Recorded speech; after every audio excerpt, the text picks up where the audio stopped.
How to sign up on Quizlet student account. Hi everyone, welcome back to our channel. This is Rose and without further ado, let's begin.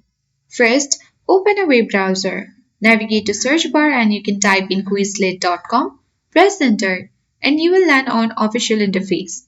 Click login at top right corner and you need to scroll to the bottom. Select create an account to sign up for Quizlet. Here you will get different method like you can continue with Google, Facebook or even email.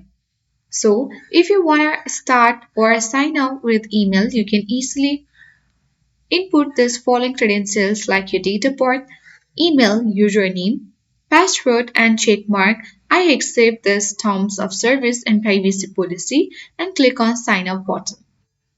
Now you need to confirm your email address by clicking the link that is in the email.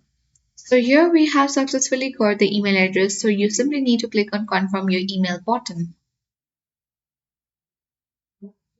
Now you can even choose the Quizlet Plus and then easily enjoy Quizlet Plus on Quizlet. So in this way you can easily sign up for a Quizlet student account. I hope this guide was helpful. If it was, then do like, share, comment and don't forget to subscribe.